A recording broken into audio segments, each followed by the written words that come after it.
Welcome to the Chinny Vision background tour here.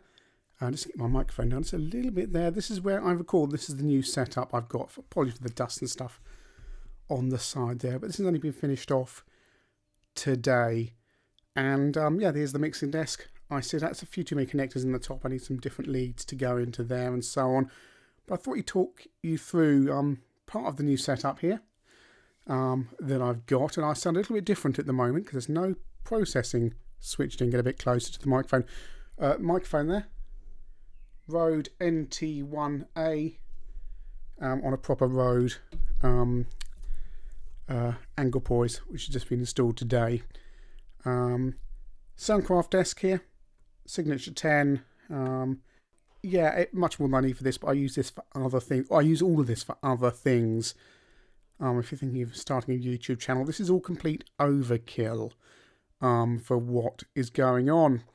New addition today is this DBX 286. Yes, sir. 286, not a 386, not a 486, a 286 mic preamp and processor, which is sounding a bit different at the moment because I usually do the processing on the computer for the mic, and also I've got a tablet cold at the moment as well. Makes me sound a bit different, but we can switch this in.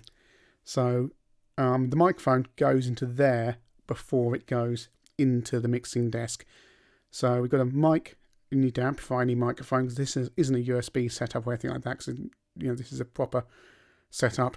So it's a traditional analog microphone going into the preamp, which is set up there. You can see me bouncing up and down. Their phantom power of 48 volts is being applied to the microphone because that's what professional microphones need. My high pass filter is off. I don't need that, but I can turn it on. And you also hear a lot of background noise at the moment as well because I'm not in a double glade office. And a neighbour has a very noisy air conditioning unit. Now if I press this button here, this unit is basically turned off apart from the mic preamp there. Turn it on there. That mic, all this is now on, although none of it is activated, but hopefully it sounds a little bit different.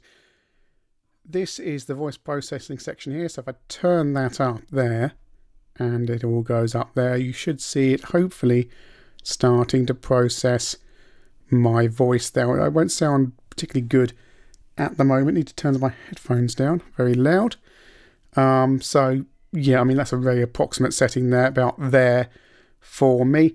De-esser, which takes away sibilance. So what we do is we turn the threshold up first of all, and then go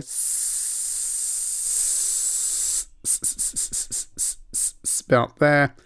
So that should stop too much sibilance on the microphone, because this is a microphone's got lots of good high end on it, but it does suffer a little bit from sibilance, so you just need to have that turned in there. Then we've got the enhancer, so you can sound like Simon Bates, so we can turn up the bottom end there. Turning up the bottom end, oh that's too much, far too much bottom end. Turn up the top end a bit, again somewhere around there. And then we have the expander and gate, which it's a little bit echoey at the moment. We're still hearing that background noise. So what we do is we turn up the threshold there, watching that light there, and then turn up the gate itself. And there you go. See, needs a little bit of adjustment there, but it will sound much, much better. I've cut out all that background noise. It's a little bit aggressive. Need to turn that down a little bit there. But you can see there's no, turn that back off again. Bird song, air conditioning noise.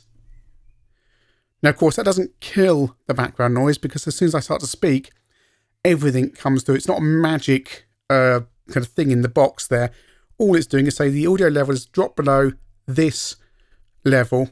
So if a bird suddenly chirrups at the same time I'm speaking, like if I hold go ba la la la la,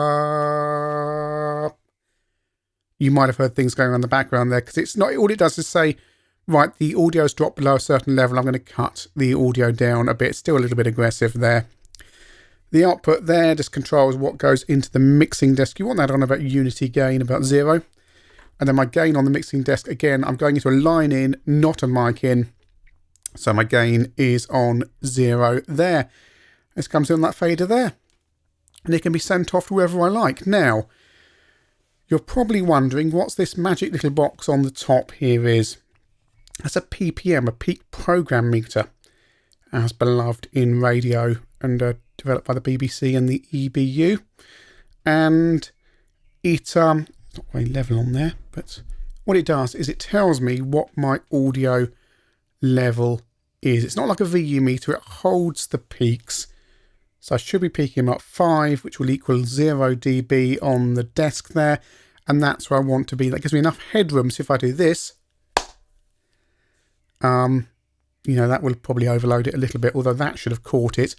But yeah, I mean, that's how you basically get the kind of sound you want, along with proper miking technique as well. You need to be nice and close, but not too close. And just adjust your levels there so you're not clipping on there. But really, this is basically how it's going to be done from now on.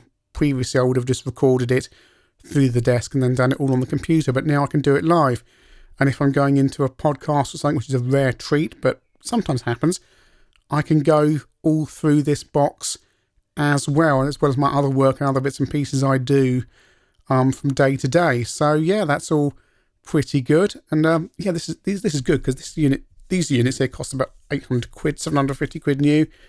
And I got this for 130, which is quite good. So it's got a few knocks on it, but really pleased to have a PPM.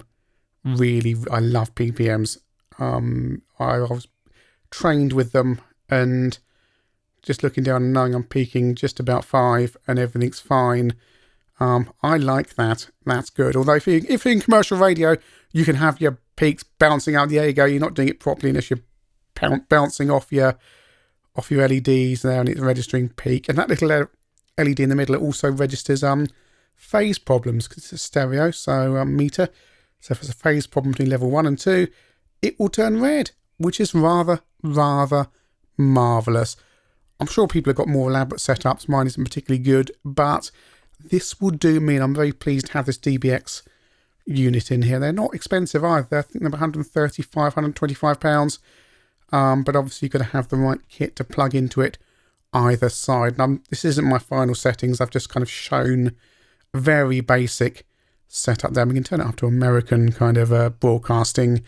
Let's turn everything up. Let's turn everything all the way up. Yes. Butch and Sincere. But what was the year? It's the golden hour here on BBC Radio 1.